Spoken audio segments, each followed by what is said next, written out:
다들 행복한 하루를 보내고 계신가요? 사연을 보내려고 하니 어떻게 물꼬를 터야 할지 감이 잘 안 잡히네요. 안녕하세요. 저는 얼마 전에 한국에 들어온 40대 여자입니다. 어떤 이야기를 할지 참 궁금하시죠?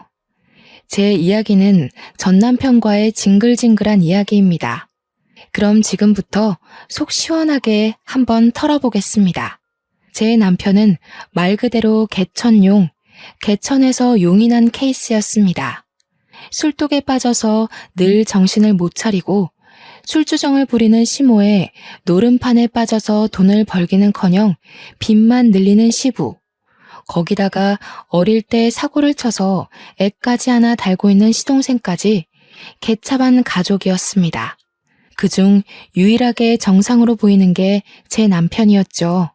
그런 가정 환경을 가진 남자와 결혼을 했다고 하니 주위에서는 모두 저에게 이혼을 하라고 했습니다. 저보고 불쌍하기는커녕 오히려 멍청이라고 부르더라고요. 사실은 몰랐습니다.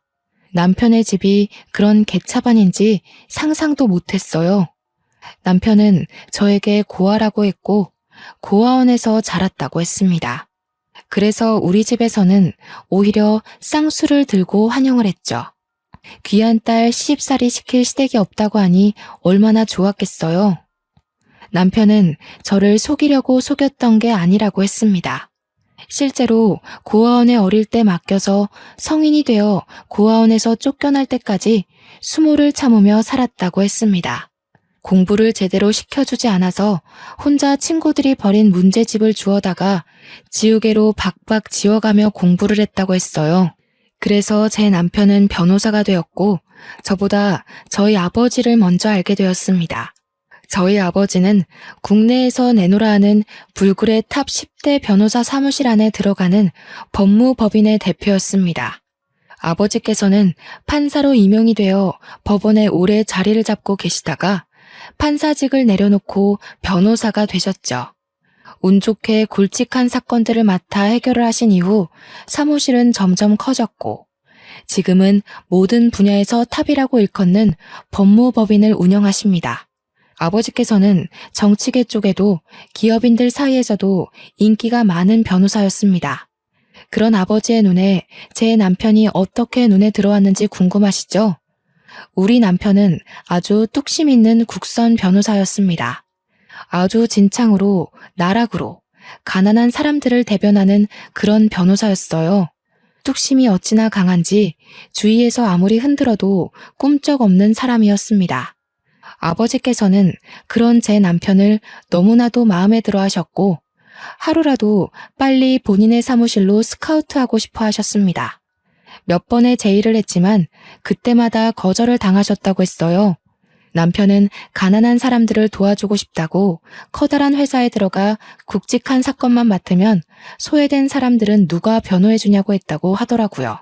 그러면 그럴수록 우리 아버지의 마음에는 가득히 제 남편이 담겼다고 했습니다.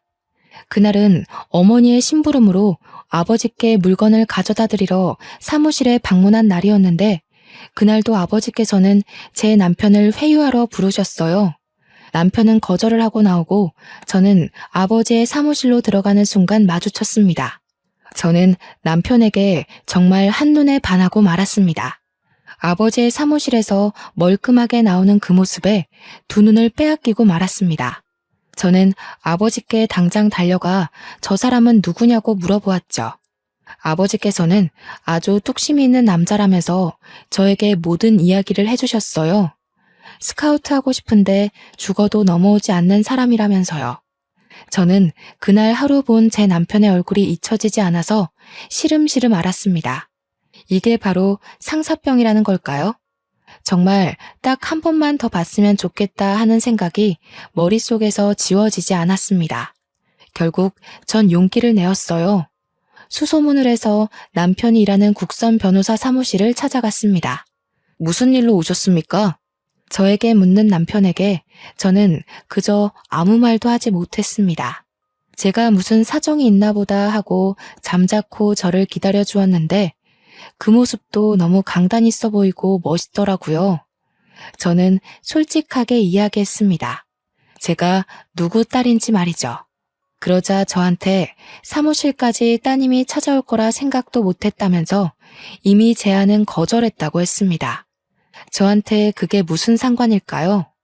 아버지 회사랑은 관계없이 찾아온 거여서 저는 당당하게 데이트 신청을 했습니다. 그러자 얼굴이 새빨갛게 변하면서 말을 잇지 못하시더라고요. 저는 그 뒤로 매일같이 국선 변호사 사무실을 출입했습니다. 도시락을 싸들고 가기도 하고 직원분들의 커피를 바리바리 싸들고 방문을 하기도 했죠. 처음에는 부담된다며 거절하더니 제가 들은 척도 안 하고 계속 방문하자 포기한 듯 싶었습니다. 직원들은 오히려 제가 가져올 간식거리들을 기다리는 듯 했어요. 그렇게 3개월을 내리 출석했더니 저에게 이야기 좀 하자고 하더라고요. 저는 드디어 저에게 기회가 온 것이라고 생각했습니다. 같은 사무실을 사용하는 다른 변호사들도 모두 저한테 잘해야 된다고, 저 같은 여자를 잡아야 한다고 입김을 불어넣고 있었거든요. 솔직히 우리 어머니께서 아버지에게 얼마나 지극정성인지 크고 잘하면서 배웠기 때문에 저도 내조만큼은 정말 잘할 수 있었어요. 든든한 처가의 뒷배까지 생기는 건데 당연히 저를 잡아야 하는 거 아니겠어요? 그런데 제 남편은 저를 불러내어 아주 음울한 이야기들을 쏟아내었습니다. 나는 고아예요. 우리 부모는 나를 버려두고 방치했고 결국 고아원에 가게 되었습니다. 지긋지긋한 사람들이었어요. 당신은 항상 행복하고 예쁜 것만 보고 자랐을 거 아닙니까? 나는 그런 당신이 너무 부담스럽습니다. 저에게 솔직하게 이야기한다면서 제가 부담스럽다고 하는데 눈물이 왈칵 터지더라고요. 그러더니 뒤돌아서 사무실에 들어가 버리더라고요. 저는 이대로 제 사랑을 접어야 하나 했습니다. 처음에는 너무 가슴이 아파서 숨을 쉴 수조차 없었어요. 하루가 가고 이틀이 가자 배가 고프고 의욕이 생기더라고요. 10번 찍어서 안 넘어가는 나무가 없다고 하잖아요. 딱 3일째 되는 날부터 다시 남편의 사무실에 얼굴 도장을 찍기 시작했습니다. 그리고 남편이 저를 쫓아내려고 하는 순간 정면 돌파를 했어요. 제가 부담스럽다고 했지만 저를 싫어하는 건 아니잖아요. 남편은 허를 찔린 듯한 얼굴을 했고 저는 이 남자의 진심을 엿볼 수 있었습니다. 이 사람은 정말 나와 자신의 집안 차이나 살아온 모든 것이 맞지 않는다고 느꼈을지언정 저를 좋아하고 있다는 건 확실하다고요. 그래서 저는 더 이상 뒤로 미루지 않았습니다. 이 사람을 끝까지 쫓아다니기로 마음을 먹었죠. 그래서 8개월이 지났을 때 이 사람은 저에게 항복을 했습니다. 제 마음을 받아주기로 했어요. 저는 정말 행복해서 날아갈 것 같았고 남편은 저의 아버지 회사로 스카웃 제의까지 받아들이게 됐습니다.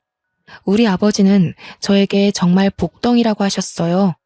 우직한 남편이 아버지의 사무실에 입성하자 아버지는 정말 평생 소원 다 이뤘다는 말을 하셨죠.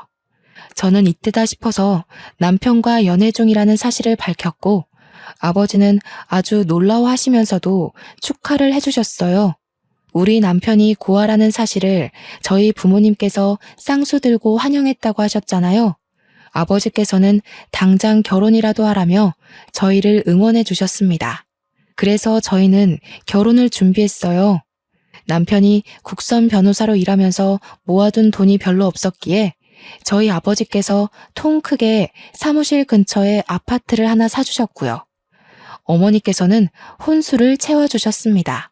남편은 너무 면목 없다며 늘 우리 집에 와서 죄인처럼 굴었지만 부모님께서는 남편에게 당당하게 굴으라고 하셨습니다. 어디 가서 절대 뒤처지지 않는 땡땡 법무법인의 변호사라고 기죽지 말라고 하셨어요. 그렇게 저희는 행복한 웨딩 촬영도 하고 신혼집을 꾸미며 결혼식 날만 기다리고 있었습니다. 그런데 사건은 결혼식 당일에 터졌어요. 남편이 고아라고 했기 때문에 우리 가족 모두 그런 줄 알고 있었고 혼주석 또한 비워뒀었거든요. 그런데 결혼식이 시작되기 30분 전에 식장이 조금 소란스러워지더니 혼주석에 떡하니 웬 아줌마 아저씨가 앉아있는 거예요. 저는 신부 대기실에서 소식을 듣고 너무나도 황당해했고 남편은 신부 대기실에 찾아오지도 않았습니다. 저는 이게 어찌된 일인가 싶어서 인사를 드리고 있는 부모님을 황급히 호출했어요. 그러자 어머니께서 제게 오셔서 너무 황당하다며 이야기를 해주시는 겁니다. 글쎄, 이서방의 부모가 맞다네. 분명 고아라고 했었는데 그게 고아원에 버려두고 성인이 될 때까지 찾아오지 않았었나 봐. 그러다가 변호사 되고 돈 잘 번다는 이야기를 어디서 주워 듣고는 수소문해서 오늘에서야 나타난 거라대.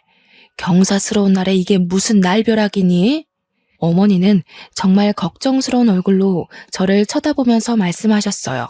저도 갑자기 하늘이 노랗게 변하는 것 같았습니다. 결혼식이 시작하는 소리가 들리고 진행요원이 신부 대기실에 와서 입장을 준비하라고 했어요. 이제 와서 도망치기엔 너무 늦었다는 소리였죠.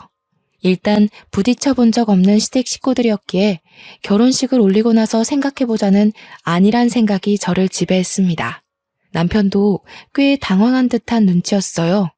힐끗 바라본 신랑 쪽 혼주석에는 한복을 어디서 대여했는지 조금 낡아 보이는 한복을 입고 앉아 계신 남편의 부모님과 시동생, 그리고 갓난 아기가 보였습니다.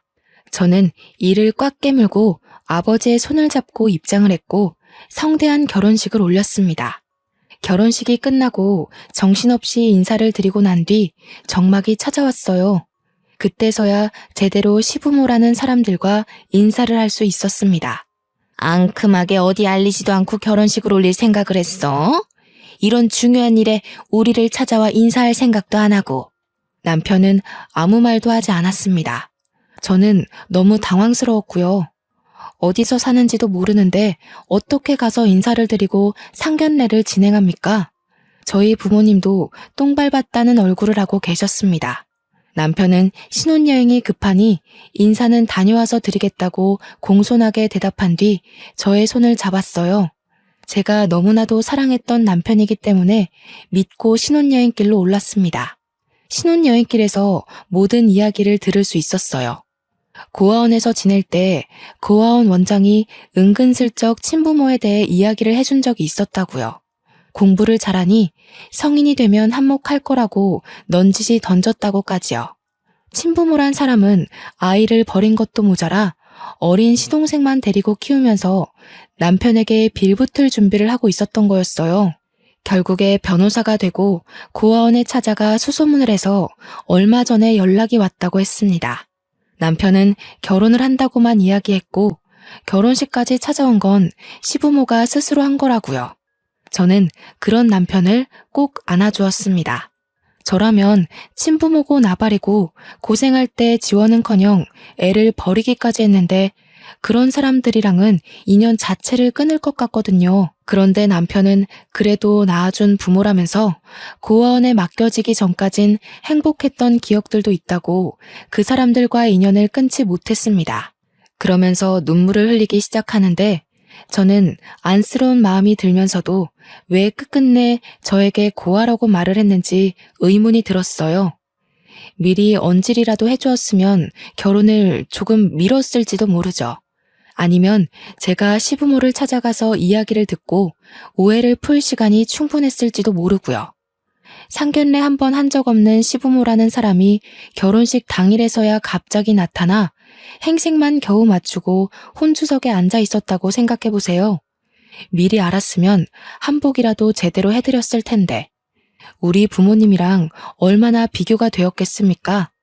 소매가 다 낡아 빠진 한복에 누렇게 변해버린 와이셔츠에 어디서 빌렸는지 기장도 맞지 않은 정장을 입고 나타난 시부모.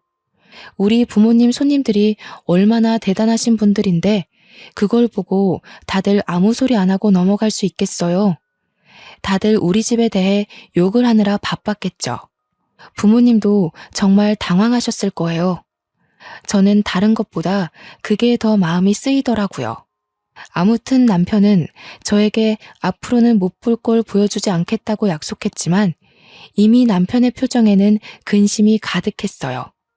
부모님이 어떻게 지내실지 궁금했겠죠. 남편도 정말 20년 만에 만난 부부라며 안절부절 가만히 있질 못하더라고요. 신혼여행의 즐거움은 아주 잠깐이었습니다. 그렇게 서울로 돌아와 신혼집에 들어갔는데 시부모란 사람이 신혼집 구경은 언제 시켜주냐고 연락이 왔습니다. 남편은 집으로 초대를 해도 되겠냐고 물었고 솔직히 친부모인데 제가 거절할 수 없어서 알겠다고 했습니다. 부지런하게 집들이 음식을 만들고 시부모를 초대했습니다. 그 자리에는 당연히 어린 시동생과 갓난 아이까지 오게 되었고요. 집이 아주 궁전이네. 방이 2개만 더 있었어도 우리랑 둘째까지 같이 사는 건데. 저는 그 말에 입을 떡 벌렸죠.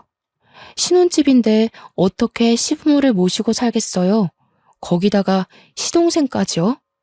제가 남편의 옆구리를 쿡 찌르자 남편은 안 될 소리라고 하면서 지금은 어디 사시느냐 묻더라고요. 저는 그 말을 왜 붙이나 했어요. 지하 단칸방이라도 산다고 그러면 우리 집으로 모실 것 같은 기세였거든요. 남편은 분명 저에게 피해가는 일 없게 하겠다고 호언장담했는데 실제로 친부모를 보니까 그 다짐은 어디다 팔아먹은 건지 우유부단하게 굴었어요. 그러자 시동생이 불쑥 끼어들어서 말을 하더라고요. 우리 그냥 다 쓰러져가는 빌라에 옹기종기 모여 살지. 나야 뭐 애까지 있으니까 그렇다 쳐도 엄마 아빠는 여기 살아도 되지 않나 형? 방 남지 않어? 저기 있는 방. 저기는 우리 아이가 쓸 방이에요. 임신 계획이 있기 때문에 아이를 위해 비워뒀어요. 그럼 애 태어나기 전까지만 같이 살면 되잖아. 우리 엄마 애 잘 보는데. 아니, 애를 잘 봐서 고아원에다가 애를 맡기고 술독에 빠져 산답니까? 저는 남편을 째려봤어요. 그러자 남편이 시동생에게 그만하라며 여기 친정에서 해주신 신혼집이라고 하더라고요. 그래서 사돈 어른 댁은 뭐하는 집안인데 부자야? 제가 지금 다니는 변호사 사무실 대표님이세요. 어마마, 그럼 엄청나게 부자 아냐? 내가 고아원 가서 이야기 들으니까 너 엄청 좋은 데 취직했다던데. 우리 며느리가 복덩이네, 복덩어리야. 우리도 그럼 집 한 채 해주나? 저희 집에서 왜 집을 해드려요? 저희 신혼집도 친정에서 해주신 거예요. 제가 정색을 하고 이야기하자 시부모도 시동생도 입을 꾹 다물었어요. 생긴 게 동글동글해서 사납게 굴 거라곤 생각 못 하셨나 보더라고요. 저는 재빨리 음식을 내왔고 음식이 모두 동나자 피곤하다는 핑계로 시댁 식구들을 내쫓았습니다. 남편은 시댁 식구들이 사라지고 나서야 저에게 미안하다고 사과를 했어요. 제가 당신 정말 좋아해서 쫓아다닌 건 맞지만 이런 상황까지 예상했던 건 아니에요.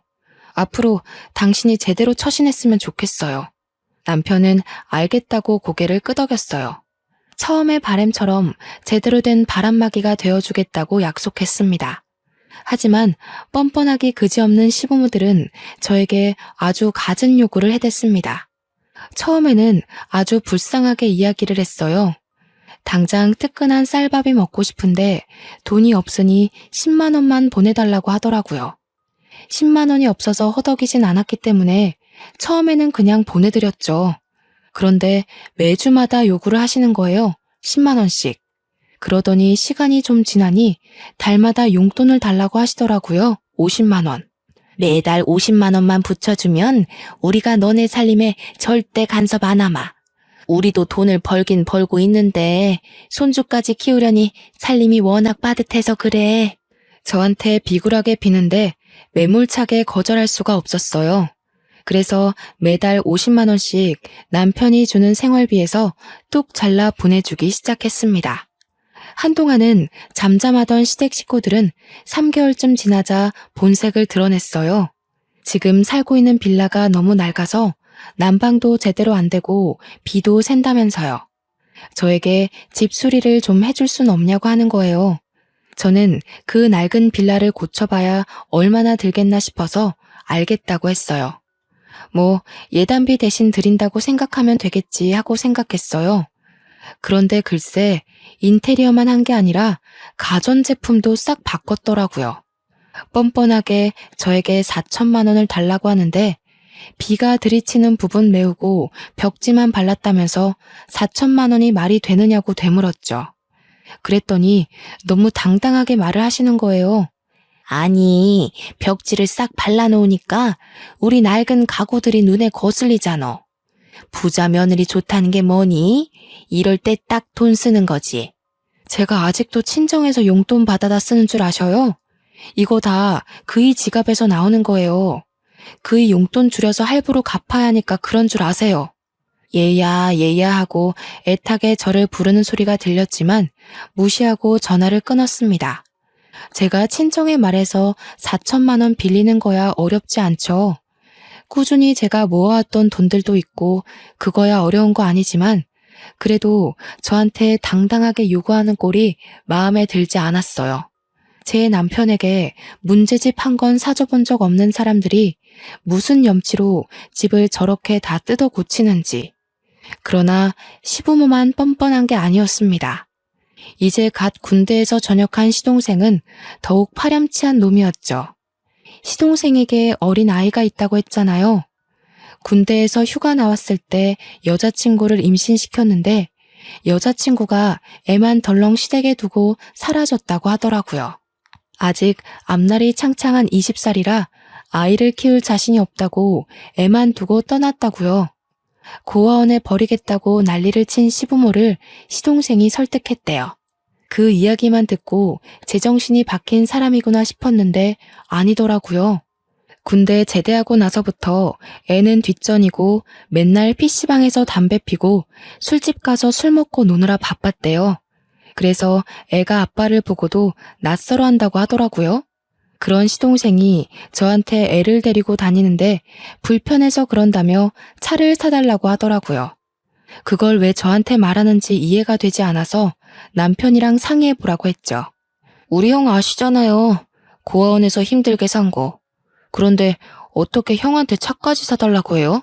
그럼 얼굴 3번도 안 본 형수한테 차 사달라고 하는 건 되고요. 스스로 일해서 돈 벌어 사세요. 이야기 들어보니까 맨날 집에서 게임하고 술 먹는다고 하던데 애를 위해서 사는 게 맞아요?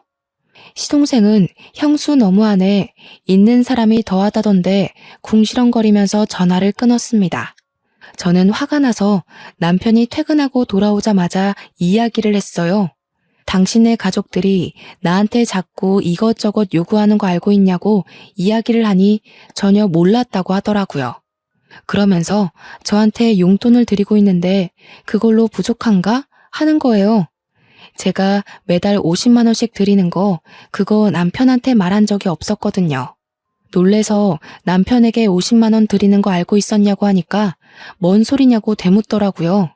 아니, 50만 원은 또 무슨 말이야? 내가 매달 100만 원씩 보내드리고 있는데 당신이 돈을 또 보내드리고 있었어? 저는 완전 뒤통수 맞은 기분이었어요. 매달 150만 원씩 저희 부부에게 갈취를 하고 있었던 거죠. 그것도 아주 교묘하게요. 그러면서 인테리어 해달라, 가전 바꾼다, 돈 뜯어가고 차까지 사달라고 했던 거예요. 저는 남편을 쥐잡듯이 잡았습니다. 얼마나 우습게 보였길래 이런 식으로 가족이라는 사람들이 뒤통수를 치냐고요. 그러자 남편이 저한테 버럭 화를 내더라고요. 아무리 그래도 자기 가족을 너무 우습게 보는 거 아니냐면서. 저는 너무 어이가 없었습니다. 지금 사기 결혼 당한 기분을 맞게 하는 게 누군데 나한테 화를 내는지, 속된 말로 남편까지 다 짜고 친 거 아닌가 하는 생각까지 들었어요. 그렇게 며칠 동안을 남편과 냉전 상태로 지냈습니다. 솔직히 저도 먼저 화해하고 싶은 생각이 전혀 들지 않았고 남편도 계속 고집을 부리고 있었습니다. 저에게 자기 가족을 사기꾼 취급한 걸 사과하라고 하더군요. 저는 끝까지 하지 않았어요. 고아원에 갖다 버린 부모 뭐가 그리 불쌍하고 안타까워서 저러는지 이해가 가질 않았습니다. 그 뒤로 남편과는 깊은 대화를 잘 하지 않게 되었어요. 남편은 무슨 일이 그리 바쁜지 아버지 회사 일을 혼자 도맡아서 하는지 야근하기 일쑤였고요. 하루 종일 저는 답답함과 싸워야만 했습니다. 오죽하면 정말 이혼까지 생각을 했을까요? 하지만 남편이 열심히 일할수록 우리 아버지의 사위 칭찬은 입이 마를 날이 없었습니다. 어딜 가나 자랑을 하고 다니시더라고요. 딸이 개차반 시댁에 시달리는 건 전혀 모르시고요. 하지만 아버지 어머니를 속상하게 하고 싶지 않아서 꾹 참았습니다. 어차피 제가 확 쏘아대면 별다른 요구를 하지 못하고 전화를 끊으셨거든요. 남편이 일에 중독된 지 몇 개월이 지나고 시동생에게 급하게 전화가 왔어요. 문제가 생겨서 아이를 두고 밖에 나가야 하는데 시부모도 집에 없다고 애 좀 봐줄 수 있냐고 묻더라고요. 이미 아이는 18개월 정도 된 상태였기 때문에 이유식도 따로 필요 없다. 밥이랑 김만 줘도 된다고 했어요. 급하다는데 오죽 맡길 사람이 없으면 저한테 이런 부탁을 할까 싶어서 알겠다고 했습니다. 시동생은 저희 집으로 찾아와서 아이를 맡기고 최대한 빨리 오겠다면서 사라졌어요. 저는 졸지에 난생 처음 애를 보게 되었습니다. 남자아이였는데 생각보다 너무 활발하더라고요. 정말 세상의 모든 어머니들, 할머니들, 그리고 보육교사들을 진심으로 존경하게 되었습니다. 고작 18개월인데 어찌나 빨빨거리면서 온 집안을 구석구석 뛰어다니던지 거기다가 체력이 엄청 좋은지 지치지를 않더라고요.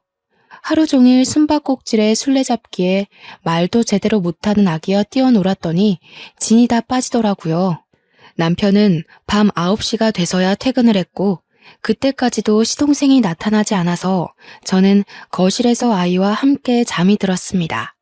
아무래도 하루 종일 뛰어논 탓인지 애는 뒤척이는 기색 없이 잠들었어요. 밤 11시가 넘어서야 시동생이 헐레벌떡 집으로 찾아왔고 잠든 아이를 보내주었습니다. 저한테 연신 감사하다고 인사를 하는 시동생의 입에서 약하게 술 냄새가 느껴졌어요. 저는 어디를 다녀왔는지 궁금하진 않았지만 좀 찝찝하더라고요.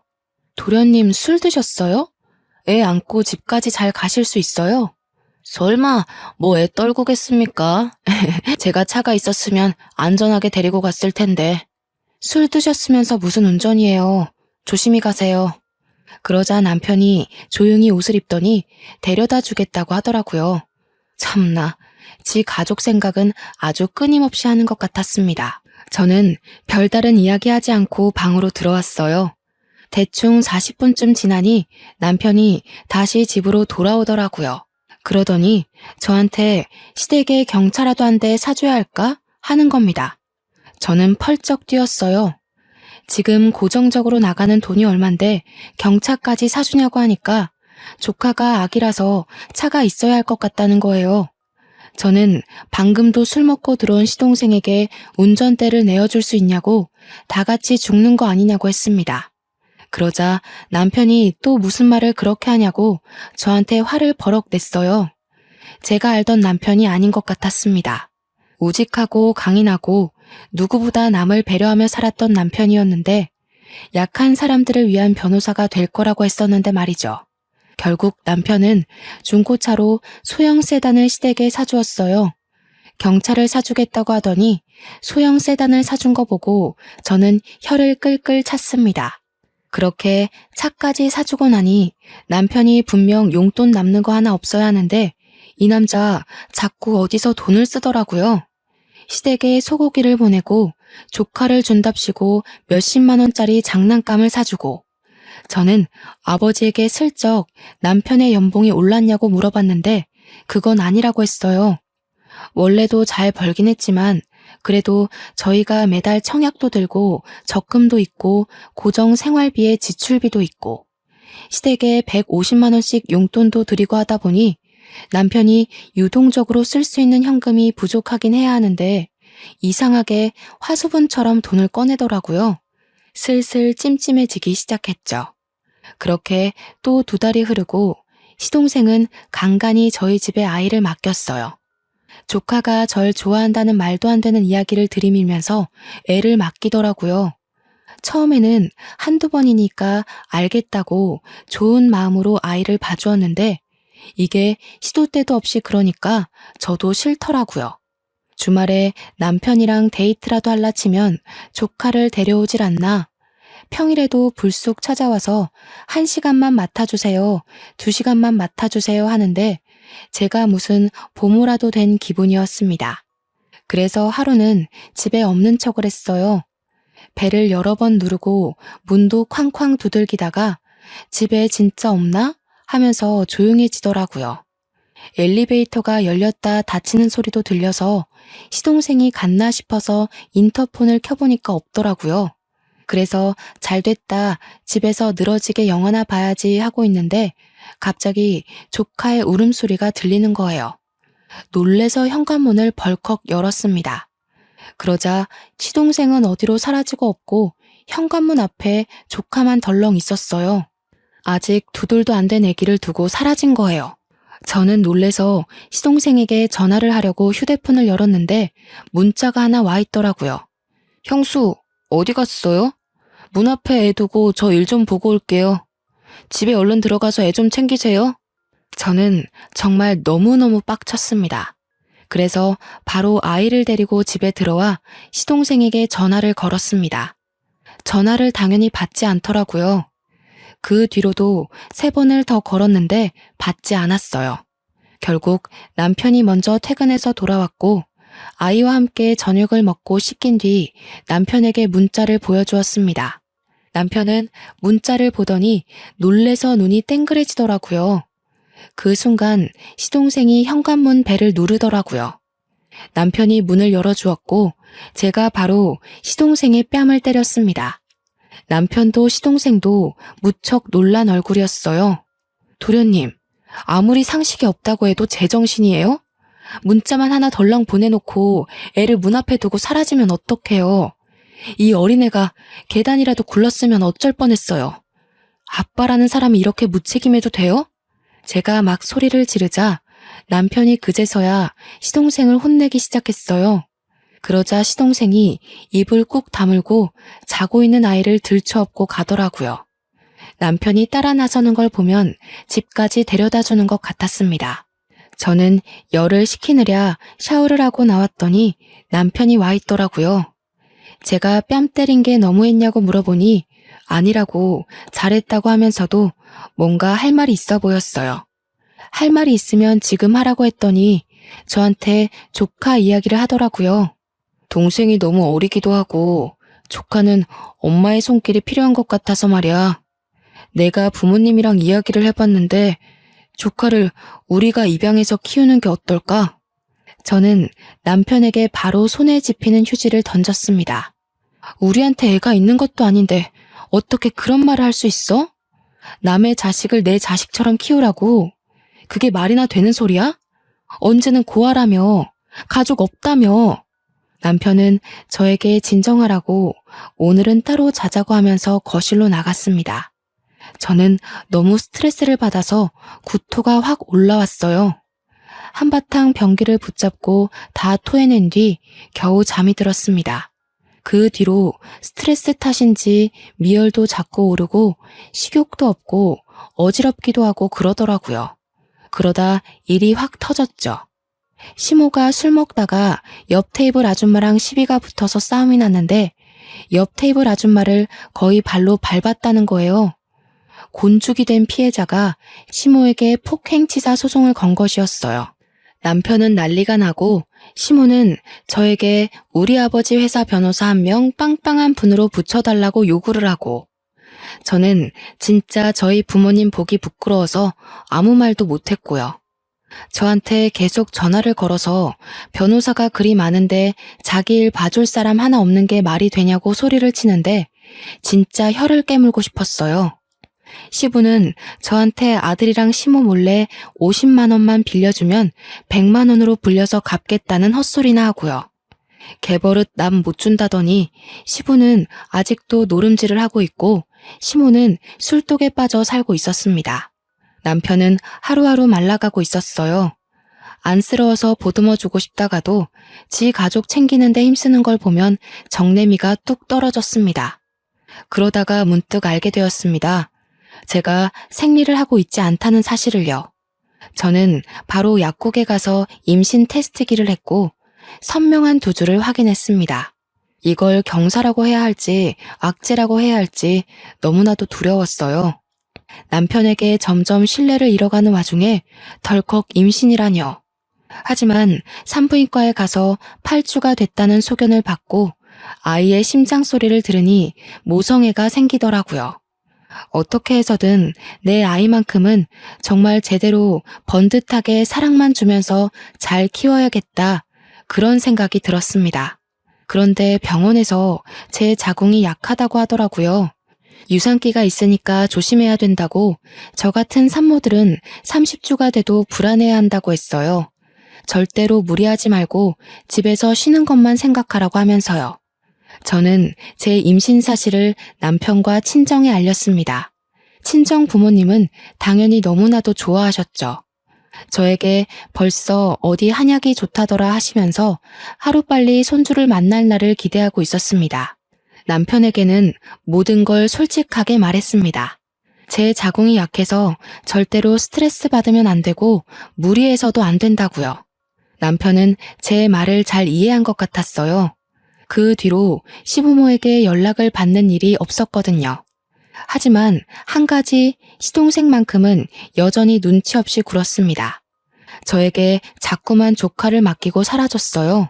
분명 술 먹고 노는 게 맞는데 아니라고 뚝 잡아떼면서 제가 거절하지 못하게 집으로 애부터 들이밀더라고요. 제가 임신 4개월을 넘겼을 시점 조카랑 놀다가 무리를 했는지 배가 조여들게 아파오기 시작했어요. 그때 응급실에 가니 자궁이 많이 약하다고 하면서 집에서 누워만 있으라고 하더라고요. 하지만 뛰어서 놀아주던 조카애가 벌써 2돌을 넘겼는데 가만히 앉아서 놀자고 하면 그러겠다고 할까요? 저한테 더 뛰자고 계속 졸라대기만 했죠. 저는 결국 병원에 입원을 해야 했습니다. 자궁이 수축해서요. 절대 무리하지 말라는 의사 선생님의 신신당부를 듣고 집으로 돌아간 날 남편은 출근을 했고 어김없이 조카가 집에 찾아왔습니다. 도련님한테 피곤해서 애 못 봐준다고 했는데 잠깐만 봐주면 된다고 들이밀고 도망가더라고요. 어쩔 수 없이 조카에게 큰엄마가 피곤해서 자야 하니까 혼자 놀고 있으라고 했어요. 그렇게 저는 아이에게 TV를 틀어주고 침대에 누워 자고 있었습니다. 곤이 단잠에 빠져 있는데 뭔가 꿀렁꿀렁 거리더니 배에 심한 통증이 느껴졌어요. 정말 악 소리를 외치면서 잠에서 깼다가 그대로 기절을 하고 말았습니다. 그렇게 몇 시간을 기절했는지 모르겠어요. 눈을 떠보니 병원 응급실이었고 남편은 사색이 되어 저를 보고 있었습니다. 순간 저는 느낌으로 알았어요. 제 아이가 유산이 되었다는 것을요. 조카가 제가 잠든 사이 제 배 위로 점프를 했고 그 충격으로 인해 아이가 유산이 된 것이었습니다. 침대에 기절해서 하혈하고 있던 걸 남편이 퇴근하고 나서야 발견을 해 응급실에 실려왔고 응급수술을 받았으나 더 이상 임신이 어렵다는 판정을 받았어요. 저는 그 이야기를 들으면서 또다시 기절을 할 것만 같았습니다. 충격에 하염없이 눈물만 흘렸고 제 옆을 지킨 부모님과 남편도 눈물만 흘리고 있었어요. 그런데 그때 시동생이 박수를 짝 치는 거예요. 형수, 더 이상 임신도 어렵다는데 조카를 입양해서 키우는 게 낫지 않겠어요? 나야 애 없는 게 편하고 형수는 애 키우고 싶잖아. 엄한 애 입양하는 것보다야 핏줄 입양해서 키우는 게 낫지. 이 미친놈이 뭐라고 하는 거야 지금? 지금 내가 누구 때문에 아이도 잃고 이렇게 됐는데. 당신 흥분했어. 시동생한테 미친놈이라니. 뭐가 어쩌고 어째? 멍청한 놈이 미친 소리 하니까 미친놈이라고 하지. 내가 아주 사람을 잘못 봐도 단단히 잘못 봤구만. 지금 이 와중에 자네를 버린 가족들 편을 드는 겐가? 내 딸이 아니라 내 눈앞에서 당장 저 미친놈 데리고 썩 꺼지게. 남편은 그게 아니라며 아버지께 변명을 했지만 아버지는 듣지 않으셨어요.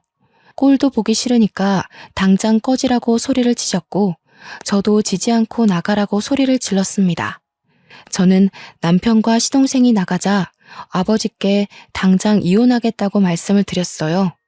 아버지는 제 손을 꼭 잡으며 일단 몸조리에 신경 쓰고 이혼은 그 다음에 바로 진행하자 하시면서 미안하다고 하셨습니다. 자기가 사람 보는 눈이 너무나도 부족했다면서 제 손을 잡고 그렇게 한참을 우셨어요. 저는 부모님을 위로하며 같이 울었습니다. 그렇게 2주일이 넘는 시간 동안 몸의 회복을 위해 노력했습니다. 자궁 초음파를 통해서 자궁 안에 남겨진 찌꺼기까지 깨끗하게 청소하고 제 난소도 확인하고 임신이 어렵다는 판정은 번복되지 않았지만 저는 심리치료까지 병행하며 마음을 다스렸어요. 그리고 집으로 돌아와 남편에게 이혼을 하자고 이야기했습니다. 남편은 당연히 절대 이혼 못 해준다고 했죠. 이혼을 못 해준다니 아쉽네. 그럼 소송으로 진행할게. 이 집은 부동산에 내놨으니까 하루라도 빨리 짐 빼는 게 좋을 거야. 명의가 내 건 거 알고 있지? 당신이 재산에 기여한 부분이 어느 부분인지 모르겠지만 그건 판결 나오는 대로 처리해 줄게. 남편은 제 손을 잡고 다시 생각해 보라고 했지만 저는 뿌리쳤습니다. 2번 생각할 겨를이 없는 확신에 찬 이혼 소송이었어요. 아버지는 바로 사무실 최고의 변호인단을 꾸려 제 소송을 준비해 주셨습니다. 그런데 일이 생각보다 아주 쉽게 풀렸어요. 남편이 월급이 오른 것도 아닌데 시댁에 돈을 쏟아부었었잖아요. 그게 알고 보니 아버지 회사 각종 거래처에서 뒷돈을 다 받고 있었던 거예요.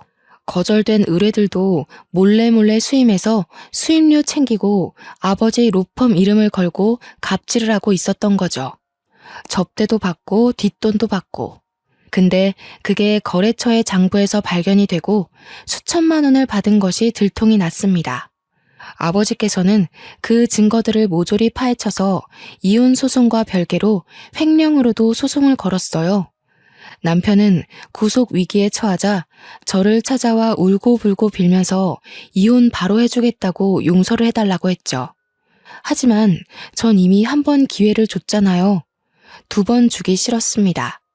소송은 소송대로, 이혼은 이혼대로 진행이 되었고 아버지의 로펌 간판 덕분인지 일사천리로 진행이 되었습니다. 재산 분할할 것도 전혀 없었던 게 남편이 횡령으로 고소가 되었고 그 횡령한 돈을 시댁에 쏟아부은 정황도 발견되었기 때문이었죠. 벌금도 된통 맞은 것도 모자라 변호사 자격 정지까지 받았으니 쌤통이죠. 인과응보라고 하나요? 결국엔 다 자기 업보로 돌아오게 되어 있습니다. 자기들이 버린 첫째 아들은 결국 또 처가댁에서 버려졌고요. 변호사라는 타이틀에 들러붙었으나 지금은 자격정지 먹고 손가락만 쭉쭉 빨고 있고요. 저는 유산과 이혼이 모두 정리된 이후 해외에 나와서 물 맑고 공기 좋은 곳에서 몸을 회복했어요. 지금 스위스의 로잔이라는 도시에 온 지 2년이 넘었는데 참 한적하니 좋습니다. 늘 풍경은 다채롭고 제 마음의 감정을 잘 다스려주고 있습니다. 내일은 또 어떤 자연이 저를 감싸줄지 아주 기대가 돼요. 날이 점점 추워지고 있습니다. 감기 조심하시고 항상 행복하게 좋은 것만 보고 지내셨으면 좋겠어요. 저도 곧 한국에 들어갈 예정이라 또 다른 저의 여정이 기대가 되네요. 제 이야기 들어주셔서 감사합니다.